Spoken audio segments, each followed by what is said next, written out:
കോഴിക്കോട് ഭക്ഷണം കഴിച്ചതിന്റെ പണം ആവശ്യപ്പെട്ടതിന് മദ്യലഹരിയിലായ മധ്യവയസ്കൻ ഹോട്ടലിന്റെ ചില്ല് തകർത്തു. താമരശ്ശേരി അമ്പായത്തോടാണ് സംഭവം. കണ്ണൂർ സ്വദേശി ജോസിനെ പോലീസ് പിടികൂടി. പണം ആവശ്യപ്പെട്ടതിൽ പ്രകോപിതനായ ജോസ് സോഡാ കുപ്പി എറിഞ്ഞ് ചില്ലുകൾ തകർക്കുകയായിരുന്നു.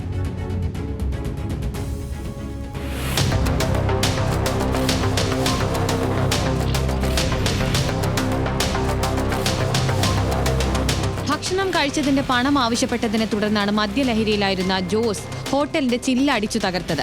താമരശ്ശേരി അമ്പായത്തോട് പ്രവർത്തിക്കുന്ന റഹ്മാനിയ ഹോട്ടലിൽ രാവിലെ 9 മണിയോടെയാണ് സംഭവം. ഏറെക്കാലമായി ഈ പ്രദേശത്ത് അലഞ്ഞു തിരിയുന്ന ആളാണ് ജോസ്. ഹോട്ടലിൽ നിന്നും ഭക്ഷണം കഴിച്ച ശേഷം പണം നൽകാതെ ഇറങ്ങിപ്പോകാൻ ശ്രമിച്ചപ്പോൾ തടഞ്ഞുവെച്ചതാണ് പ്രകോപനത്തിന് കാരണം. ഏറെ നേരം അസഭ്യവർഷം നടത്തിയ ശേഷം കടയിൽ നിന്ന് സോഡാ കുപ്പിയെടുത്ത് ചില്ലുകൾ തകർക്കുകയായിരുന്നു.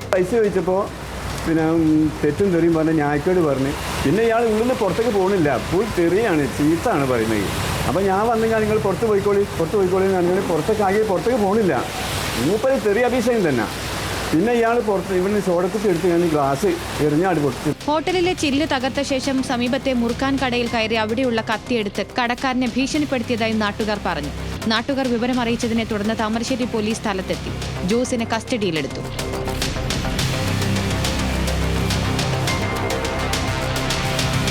ന്യൂസ് മലയാളം, കോഴിക്കോട്.